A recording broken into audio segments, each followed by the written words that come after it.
Not one, not two, not even a 3-star Ratchik, but let's say it's a 5-star general performance from Racing United. Unbelievable night of football. Portmore score goals, especially off our bench. Phoenix Chapleton starting off on a positive note, and Cavalier questions most definitely should be asked.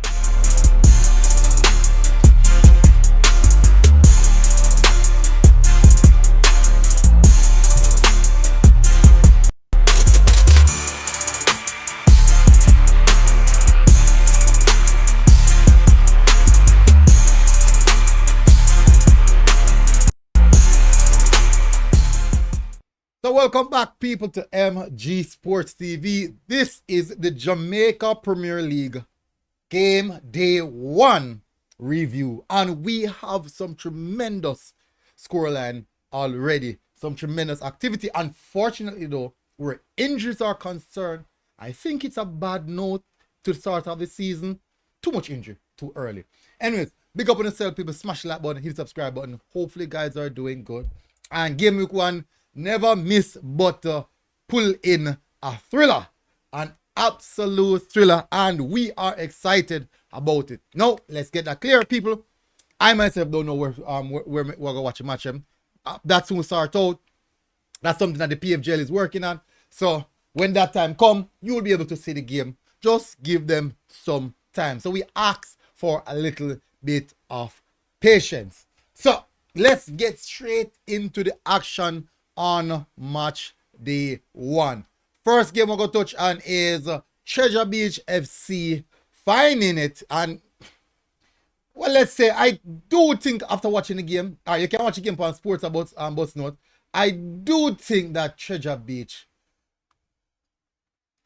I should say Police, made it a little bit easy. I expected a little bit more from the Police team. I didn't really like what I saw. Anyways, at the end of the day, that is football, I guess. I guess that is football. But the game ended 2-0. Goals courtesy from Shaquille Jones and Daniel Hardy. Shaquille Jones goal in the 63rd minute. Actually a really good build-up though. Straight goal build-up from the back. Go to the middle of the park. Breakaway. I do think that the Police FC defender should have done a little better in that situation. Breakaway, and he slotted it home quite easily. Second goal out wide on the left hand side. Nice build up again from Treasure Beach, and I do believe that Hardy had a lot of time to finish here, but he shouldn't be getting that amount of time in the defensive third. So obviously, Police FC would have rewatched this game. Hopefully, get to watch the game. Goalbuster Sports Notes. Hopefully, get to watch the game. They get to watch the game and look at what went wrong. But certainly, they do have work early out. You can see that they have work to do as early as possible. Now, let's move on to the next game. We have Mullings versus Waterhouse. Waterhouse versus Mullings. Goal courtesy of Mario Sims and Colorado. Colorado Murray. Anyway, Mario Sims at the back post from a set piece. Nice finish from Sims, although he was totally unmarked. Nobody at all was here to give him any little level of pressure. And you have to ask the keeper himself, what was happening right there? On the 6-yard box, that area is yours. You have to take control of that. Can't stuck by a line like that, especially as much big players in front of you. Next, Colorado Murray drive inside the box, and I thought that it was a very good finish. Beautiful finish from Colorado Murray. Left side of the pitch, right foot strike, hard and low, and beat the keeper. But right foot, anyways. Good start for Waterhouse FC. Clean sheet again. Nice work. Mullings, they have to fix up this time around. Not the best start, of the season. Not looking good at all. Conceding 2 goals on opening day, not something you'd want to do. Especially what happened last season. You were basically, should I say, hoovering in the relegation zone for a long portion of last season. So I don't think that this is the way they would want to start this season. At least a draw here and build some confidence, but unfortunately, work needs to be done. On the other hand, we have Mount Pleasant versus Montego Bay. What a game. What a game. This is the game I was at, people, and let me tell you, this was quite entertaining. Now, let me factor in. The squad that Mount Pleasant put out had a few youngsters in it. I think Ajaim was in it as well. Nugent. And even the fact that it was actually another academy player who came on to save the day. So we have to factor in that. But at the end of the day, I thought it was a very, very good performance from Montego Bay. Man of the match, Jamar Clark, didn't start it off quite well in that one, but most definitely, in the second half, he caused the Mount Pleasant defense some trouble. First opening goal was from Shaquille Bradford from a corner, from a set piece. Bradford put it away.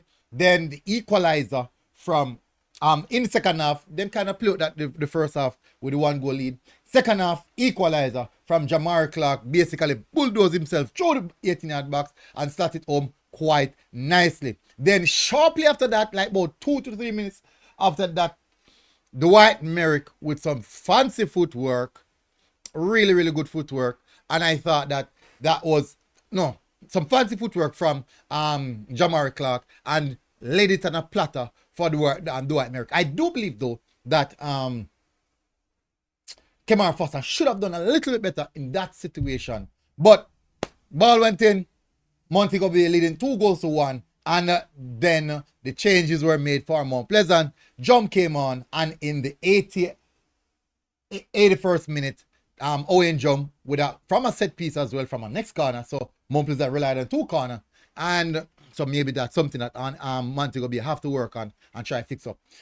Pass, basically from a corner spot, passed on the top of the box, and Owen Jump would have finished to the back post, and it was a really, really good finish. Game ended 2-2. Mount Pleasant, hold on to, or should I say, recover that to get a point from that one. But Montego Bay couldn't just secure all 3 points. Next match on game day would have seen Harborview versus Cavalier. That game ended 0-0. Not a lot, just more so Cavalier missing opening goals, opening chances, missed chances after missed chances. Even Harborview got good opportunities, but quite so. This game was a game of missed chances. Both teams look horrible in front of goal, and it wasn't the best watch, honestly. It wasn't really the best watch. But, times, that's how it is sometimes. Hopefully, them get better as the season progresses. Final match of the match day, before going to the Monday Night Football, we have Phoenix Chapleton versus Tivoli Garden. And this was actually quite an entertaining one. Really, really entertaining. Watch the highlights on Bump Sports. So, early goal from Phoenix Chapleton. Williams with 2 minutes in. 2 minutes in. That's a really, really nicely taken goal. Good work there from Malik Sevens. And he went down to the left-hand side, cut back, and Williams was actually in a good position to finish that one quite nicely. Second goal, which was the equalizer from Alton Lewis, who I think maybe are the best goal of the day. Alongside Ellis in the racing, so touch on that. Beautiful screamer from about 30 yards out. Hit that one, tremendous force behind of it. Brilliant goal. But in the second half, Williams again would have nicked it this time around to secure the 3 points and a brilliant start of the season for Phoenix Chapleton Maroon. That ended the match day of Sunday. Let's move into the Monday Night Football, where things break loose. What I mean, things break loose, means that things broke loose. First match on the agenda was Portmore United versus Dunfermline. And it looked to be one of those games again for Portmore United where they're not going to score goals. But guess what? Second half, substitution, Marcus Reed coming on in the 65th minute with a brilliant pass, a line-breaking pass from the middle of the park, finding Marcus Reed. I think it was Javier Brown. I think it was Brown. Made the pass. The one finding Marcus Reed with a wonderful finish, opening his body, slotted far post. Keeper had no chance. I do believe that Dun Bowling was in this game. Quite unfortunately, they got good opportunities. They weren't able to take it. Then as the game proceeds, and in the final moments of the game, a breakaway on the left-hand side, and it was, may I forget the name? Bembo, Cardell Bembo on the left-hand side with an outside pass on the right with the right foot, finding Ronaldo Robinson inside the 18-yard box, and a brilliant finish from Robinson with his right foot, taken quickly, 2-touch, bop, and finds back of the net. And Portmore United walked away with confidence after the first goal and kind of get the dominance, and then second goal kind of finished off. That was a good look, to the fact that you can get players coming off the bench to contribute. Really, really good look for Portmore United. So the attacking thing start out now. Still defensively, still clean sheet. We know that's going to happen. We know defensively we're sound. But the attacking third, it look like we're going to score goals. As speaking about goals, we're going to go into goals galore. A 6-goal, exciting, entertaining matchup between Arnett Garden and Racing. And unfortunately, the 6th goal was not shared equally or evenly. It all went in favor of, 95% of it went in favor of Racing United. What a start to this game. An incredible start to the game. 4 minutes in, Giovanni Comingham from a header. Wonderful. What a finish. What a finish. Now, I do believe though that the goalkeeper for Arnett Garden, despite a good goalkeeper, he's on the shorter side, and about 2 or 3 of those goals that they conceded was on the basis of his height. Now, not saying that height's a big factor. Well, in this game actually, suited to be a big factor. Good goalkeeper, but the Racing United team definitely get the ball in here quite so often. And Giovanni Comingham is a tall player. He's about 6'2", 6'3", and he was able to nick those goals. So in the 4th minute, early, Arnett Garden on the back foot already. Giovanni Comingham. Then now Nikhil Ellis with a screamer from about 25 yards out. He struck that one into the rat hole. Brilliant finish from Ellis. Then now on the 11th minute, Tajay Grant with a wonderful cutback. Well, cut inside on the left side and drive it hard and low. And it was a really, really good finish. And just minutes before half time, and the 34th minute, Giovanni Comingham again finds the back of the net to complete his brace for the night. Second half kicking, and Arnett Garden did got a goal in the 65th minute. Rashiki Kelson cuts inside the 18-yard box from the right side, outside in, puts it on his favorite foot, his left foot, and spanked it hard and low and in a crowded 18-yard box, and no one could stop it. Then now, in the 90+6 minute, Tyrone Mullings finding the back of the net with a wonderful play from the Racing United team. And I have to say, it could have been worse. It could have been way worse. So, fortunately, ended in for Arnett Garden in a good manner.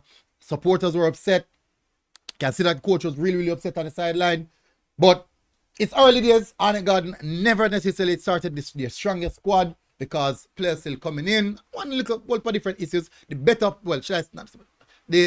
first team players just coming in and stuff. So even Kelson, I was surprised that Kelson didn't start. Jaime Thomas, I'm not even sure if Jaime Thomas actually came off the bench. Parker Black played a few minutes, and the moment when he came on, you could totally see the vast difference in what he had to offer. But that's football. Hopefully Arnett Garden can bounce back from that. So interesting game, very, very interesting game week coming up. But this would conclude game week 1 of the Jamaica Premier League. Anyways, people, big up on yourself. Tell me what you think about the game week 1. Smash the like button, hit the subscribe button, and I'll see you guys again. Until next time, MG Sports TV. Road. God bless. Boom. outside. Like, share, and subscribe. We're outside, people. Da da da da da da da da da da da da da da da.